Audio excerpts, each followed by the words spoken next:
Then again, okay, good enough. Can I rant for a minute on this? Your quarter's on the table, dude. Do it. So, 5 minutes into this, I remembered why I've only seen it once. Yeah. Kenneth Branagh, who as an actor, the number of roles that I think he fucking slays in, I cannot count. There are so many. He is good in nearly every single thing that he is in, as long as he is not directing. I went back and I looked at his oeuvre, and with one exception, Henry V, I hate or really hate all of them. All of them. When he's directing himself. When he's directing, period. Oh. Okay. I hate or really hate all, and I just went through the list, with one exception, which is Henry V. Right. This movie is a bunch of Shakespearean actors cosplaying a film noir. Yes, that's exactly right. Humphrey Bogart, I think they watched what was that thing with the Death Trap? You got like Agatha Christie or something? Right, they didn't even watch a real Bogart film. They watched this isn't a film. This isn't a film noir. It's not. It's a neo noir. It's a neo. It's not even a neo noir. It's a thriller. No, there are strong references to Rebecca in this. There are strong references to Spellbound. It's not. It's not Psycho. They're just like very. This thing is very. It's a comedy. It's good. If it was meant to be a comedy, which it is meant to be a comedy, it is. It's okay. Robin Williams. It's just his directorial choices. He lingers too long on certain shots. Like, are we talking about Dr. Expository here? He should know as an actor, his accent is terrible. Mm-hmm. And I mean, I love everybody in this movie and other movies. Derek Jacobi, fucking awesome. The two people behind me, I love to death in millions of other movies. I hate them in this. Mm-hmm. She's pretty good in the young ones. Fucking mess. And like I said, I saw it at the press screening. I think at the Royal or with me. Regency 2 when it came out. Yes. Being really excited because I loved Henry V and still do. And then like halfway through this, I'm like, what the fuck is happening right now? Like it escalates, the hysteria level escalates and escalates and escalates. And at a certain point, just throw the table over like, okay, I'm done. Yeah, it's a thriller. It's the hysteria level is supposed to escate. That's Scott, this is between Henry V and Much Ado About Nothing, isn't it? Yeah. Which was also just a... I think he made Henry V after there were this. two movies in between. Much Ado was terrible. And then that terrible... I loved it, Jim. The thing is, okay, Chris, I saw this with you at the Royal. We went to the same screening. Same screen. And the thing is, at the time, I left delighted because don't forget that back then, this was it 90? What year is this? I think 91. 91? Yeah. It was, these guys were super hot. Kenneth Branagh and these guys were just on top of Hollywood at this point, and so you're not yet. Well, they're where they were on top of Hollywood, and it's like it was kind of fun to watch them work because they were very like up and coming, and like she was pretty different. She was pretty unknown in America. She was unknown. Robin Williams. I don't know, man. It's like watch Shakespeare stuff. I think a lot of the goodwill this film got at the time is because I think they charmed him basically. Well, I think they have really good chemistry, and I think that helps. They were married, right? Yes. Yes. But I think they have great started falling apart. I think they have great chemistry in both relationships too, which is something that I think is pretty difficult to do in movies. Is you have movies where you have characters playing two different characters who are in a relationship together, and oftentimes I feel like one of them doesn't work. I think in this movie both of them work. I think they have really good chemistry as both characters. Okay. I thought that the way that the real life stuff, not the flashback stuff, was paid, present day, was so chaotic and crowded and busy and nonsensical that I had a hard time picking up any chemistry from this thing. The thing is, here's the thing about this. It's like I'm not to compare too much against The Gift, but we'll get to that later. But this one, both these films are about basically the parapsychic movies, like psychics or whatever, and the other, this is a past experience. It's almost like there's a theme this week. It's a good thing. It's a good thing. It's a great theme, actually. But isn't the theme the movies you loved as a young man or as a kid? Yeah. Well, it wasn't. But themes are gimmicks, and this gimmick, the theme of this, the theme isn't just gimmicks.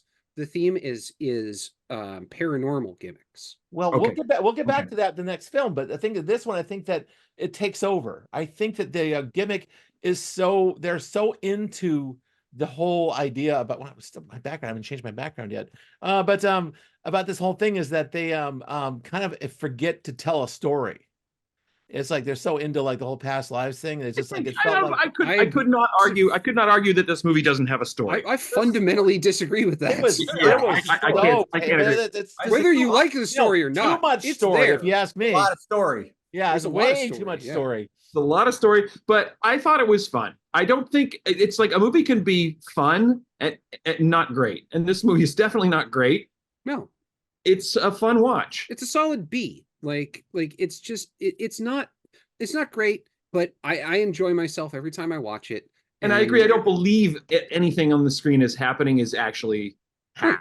It's very I don't believe No, Kenneth Branagh is from Los Angeles. I do love that even though they keep going back and talking to him, Robin Williams is the world's worst psychiatrist. Like Oh, shit. his character is the absolute worst, and I like the fact that the movie doesn't shy away from that, but nobody in the film knows it. Like it's like you as the audience know that, but everyone in the film is like, no, this guy's got good points. There's a reason he lives in a meat locker. Wait, are we Right. talking about Dr. Exposition here? Yes, Yeah. we're talking Yeah. about Dr. Yeah, Exposition. Dr. Exposition, who, whenever he's in a scene, he's talking, the whole film stops. It grinds to a complete halt. Yeah, while but he is in a room Well, of. hold on. While he explains how the film's rules work. He Yeah, does. Yeah, but he sometimes is in a room full of animal heads, which makes it doesn't cool. matter. The setting doesn't matter. He's always like, okay, you're in this movie, and this is how the movie's rules work. You can be in past lives; they're real, and it's great. Sometimes Second time is, you need could be a someone to chick, but you don't explain the even rules of past, the and you're like, world. it's like ridiculous. The thing is, the film is so flimsily written that he has to stop and explain shit to people. Well, there's other people you can blame for the writing. Also, this is I didn't notice who wrote this. Eileen, my lovely wife has a quote here. If Robin Williams is the most coherent character in this film, we're in trouble. He's not the most coherent character in the film. The I'm most sorry. coherent He character actually in the film. is. When Dr. Cozy shows up, This the film makes is- sense. This is the most coherent Who is character in that? the film. I can't even see. Andy that's Garcia. Andy Garcia's character. Oh, he was right. a cipher. What are you talking about? No, he's absolutely coherent. You know exactly what he's about the entire movie, and at the end, he is the linchpin of the film. Like as soon as he shows up in this scene, everything falls into place. Right. Like, and it glues the two things together. It glues all of the stuff that Robin Williams was saying to Branagh to all of the stuff that Jacoby's been saying to Thompson. Like he connects those things, and he connects the past and the future. Right. Like he is the inflection point for this whole movie, and the whole scene is done with him smoking a cigarette through a fucking hole in his neck. It's actually great. And That's some of actually the a worst- really fun scene. Some of the worst old makeup I have ever seen. really? The old makeup is bad. Also, It's- no, so bad. I'm not going to challenge that, but I'm going to throw an alternative out. I think that Hannah Shigula's character was the owner of the film in terms of like knowing where everything was, because her son caused all the bad things to happen. But you don't find her. She's until, She's intentionally off camera, but for a lot of the You Intentionally don't off camera, find but- her until he puts the pieces together. right. Yeah, but the thing is, she ends up being the most powerful character in this whole movie. Branagh already knows what happened by the time he gets to her. She just confirms everything. Right. Right. Like, and I love that he like that whole scene of Jacoby putting her to bed, and like the just amount of menace that he carries through that whole scene. And then it's like, okay, when's it gonna happen? When's it gonna happen? When's it gonna There it is. smother? Like, yeah. Yeah, The well, movie is weirdly gory as well. Like it is. Oh my god, that whole thing with the scissors and like that. yeah. Also, this is one of those films where people can take scissors in the back and bullet hits and just finish the Keep scene. fighting. Going- Keep fighting. Yeah. So it's- I want to talk. I specifically want to talk about the bullet hit because it was something that bothered me at one point and then stopped bothering me because I really started to think about him getting shot. First of all, he gets shot basically right here. Yeah. Like, Yeah. and this is just meat. the There's classic nothing. Hollywood shoulder hit. Yes. Right, well, but it's below the shoulder. It's what's in the here. meat right here. Right. It goes through the meat. The second thing is His functionally affect his arms. Mhm. he is shot with a 32 ACP from a very, very, very short barreled gun. A pop gun. Right. That bullet may not have gone all the way through his body. Like No, it might have stopped halfway through. right. Yeah. And it has and literally 32 ACP has less energy in it than a baseball thrown by a baseball pitcher. I assumed it was a 25. You get hit in the shoulder, it could be a 25. Uh-huh. But like there is a very real possibility that with the adrenaline going, you might not even notice that you got shot with one of those. You know what? This is kind of a larger question about movies where people get shot and finish the scene. Right. No, it wasn't as things go. That wasn't that unbelievable. Right. No, Derek Jacobi getting like getting a full-on scissor scissors in the back and puncturing his lung. That was a little pushing it a little hard, but he could have done it. You know, but him falling on that. Also falling on those flimsy sculpture of the scissors and being completely paled. That almost redeemed the idea that this is a comedy. It is a comedy. Yeah. That's an important thing that I think everybody's missing. This movie is a comedy. Like, this is not serious. Like, it pretends it's serious. It's as much a send-up of a thriller as it is a thriller. I don't know, man. Like, this is the opening scenes. The black and white stuff looks so good. I mean, I'll give credit. Like, the black and white stuff looks really good. Like, it looks like an old movie back before. The amazing thing is that it wasn't supposed to be shot in black and white. Did you read about this?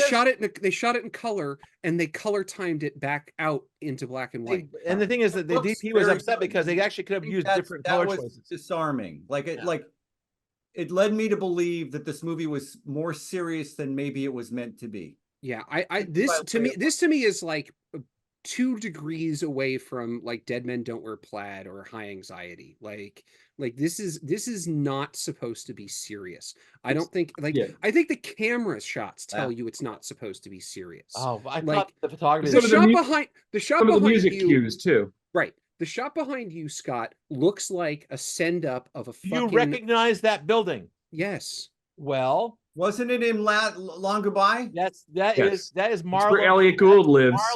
That's the Hill House. Yes. Right. The whole thing, but the way that it's shot is a send up of like a Frankenstein's castle. Literally, you have like the scene, like It Never Rains in LA.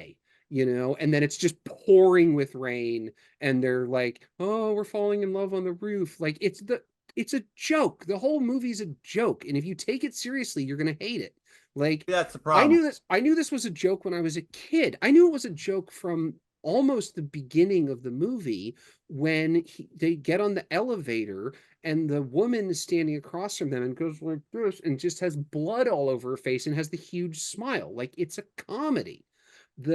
The part where the door, oh, by the way, that woman lived across the hall from me when I was a kid. That's my connection to this movie is the actress who did that. The one in the elevator, the lady in the elevator. Yeah, which is why she was a theater actress in New York, and this was like the one part she got in a Hollywood movie. Wow. But that's why we watched it for the first time when I was a kid, is because it's like, oh, our neighbor was in that. Like, so that's. But if this is a joke, is it a respectful joke? It's really respectful. No, like, if it's a joke, I missed it. It was I mean, I missed it. No, I've seen this both times. I tried to take it seriously both times. Yeah, to try. I would like. I know you don't like this. I would say try to watch it again, and realize that it's a comedy. And I've always thought it was a comedy. So I should be really high when I see this again. Sure. Yeah. Why not? It's not gonna fuck with you. Like, no, I bet it's not. No. This is literally a popcorn movie. Like it's not supposed to be high. I question going so far to call it a comedy. It's more fun than it is funny. Okay, but it's at least I think it's at least a satire. No, John, you're kind of in line with the viewers at times. So this is actually a fun film. It's like it is fun if you don't take it seriously and try to make it be something it's not. Maybe it's fun to watch. I just think it's deficient. I think this film the story is deficient. I think that's fine. It doesn't commit. It doesn't. It kind of stirs a pot for no reason. There's a reason that this movie has essentially been lost to time, and the reason is that there's so many other movies like this that came out around this time. This is part of this sort of genre of like romantic thriller type 80s, early movies. 90s romantic thrillers. Right. That are kind of homages to older films. Right. Yeah. And like I happen to think that the gimmick of this movie is interesting. Yeah. Like that's the What is thing. interesting. That's why I like it more than like Basic Instinct or, you know, things like that. Is it to me, it just they tried to be a little weird. Yeah. And Hey, buy the like, premise, buy the movie. There's nothing wrong with right. that. Yeah. And, Yeah. and I think they succeeded in being a little weird and being a little fun and just sort of going out there with In fact, it. you could Like, probably divide all of us by saying, "What did you buy the premise or not?" You know, Right. that's a thing, and it's like, you know, I don't know if you did or not. I didn't buy it. I thought this film was chaotic. You know what this film remind me of was most of the film remind me of the most we've watched on this show was My Winnipeg.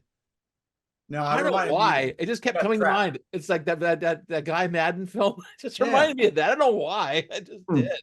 Because of the black and white and that's the a very weird. And AG. it's kind of this weird spiraling logic to it. You know what I Yeah, mean? but It's at also- that rate, why that- doesn't that it remind tight you of competition- Wisconsin Death Trip? Yeah, but that's also, but I think that was a little more spare. This film looked chaotic and looked really crowded, and then photography was not very impressive to me. I think, I thought it looked really kind of ugly. I think there's occasional flashes of brilliance in the photography, and I the rest agree. of it is here and there you see good is scenes. fairly mediocre. Yeah. So somebody's been very quiet up to this point. Jim didn't like it the first time he watched it. Jim's cornered. Jim didn't like it the first time he watched it. He didn't like it this time.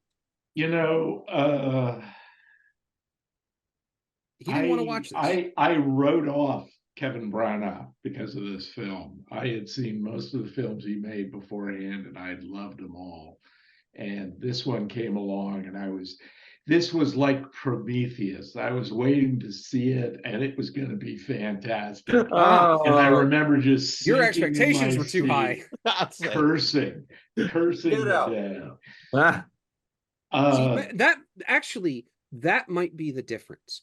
I had no idea who Kenneth Branagh was or Emma Thompson or Yeah. anyone else when I watched this the first time. I had zero expectations about it. So I just got a fun movie that freaked me out a little bit when I was a kid. Mhm. Like, There's so nothing it wrong. also has a fun personal connection to you too. Chris, So right, it's sorry, a lot of reasons. Jim, It's a lot of reasons you like it. Jim, finish your Right. thought. Jim, finish your thought, Jim. So yeah, what can I say? I'd totally forgotten that Robin Williams was in it.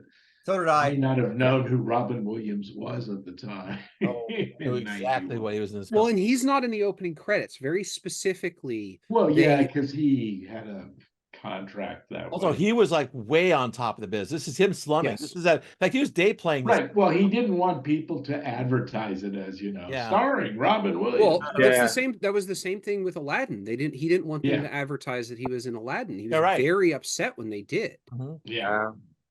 Yeah. Anyway, yeah. What can I say? It was a big disappointment, and yeah. So it didn't improve for you the second time.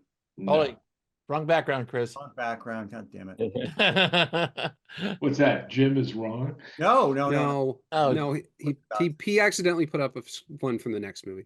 Oh, okay. Well, I guess it's thumb time. I do I appreciate. have no thumbs, and I must. Listen. If I had thought to watch this, thinking I was watching a spoof, maybe I would have liked it better. But because I watched it thinking I'm watching a noirish homage thingamabobby, like I'm here. Yeah. I when I first saw I it. like everybody in it. Yeah, in I other mean, things. I want to mention one more thing, which is I think Andy Garcia had a criminally underrated career.